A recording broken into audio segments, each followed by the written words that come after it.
ഇപ്പൊ ഞാന് യമനിലെ തരീമില് പഠിച്ച് തിരിച്ച് ഇന്ത്യയിലേക്ക് വരുമ്പോ ഇതിന്റെ ഒരു രസകരമായ ഒരു അനുഭവം.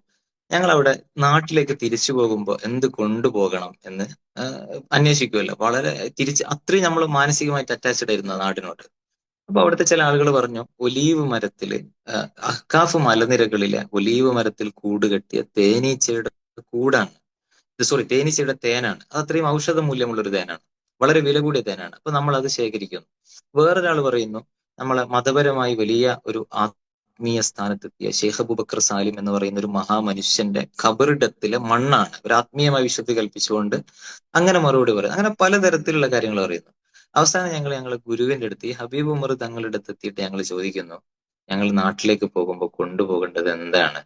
അപ്പൊ അദ്ദേഹം പറഞ്ഞു, അൻത അസ്ഹാബുൽ ഹിന്ദ്, നിങ്ങൾ ഇന്ത്യക്കാർ ഇവിടെ നിന്ന് കൊണ്ടുപോകേണ്ടത് ഹുസ്നുൽ തന്നെയാണ്. മറ്റുള്ള മനുഷ്യരെ കുറിച്ച് നല്ല ഭാവന പുലർത്താൻ ശ്രദ്ധിക്കുക, ആരെയും തെറ്റിദ്ധരിക്കാതിരിക്കുക, എല്ലാവരെ കുറിച്ചും നല്ല ചിന്ത പുലർത്തുക. അപ്പൊ അതിന് അറബിയിൽ ഹുസ്നുൽ തന്നെ എന്നാണ് പറയുക, സദ്ഭാവന. അതാണ് നിങ്ങൾ ഇവിടെ നിന്ന് കൊണ്ടുപോകേണ്ടത് എന്നായിരുന്നു അദ്ദേഹം നാട്ടിലേക്ക് വരുമ്പോൾ ഞങ്ങൾക്ക് നൽകിയ ഉപദേശം.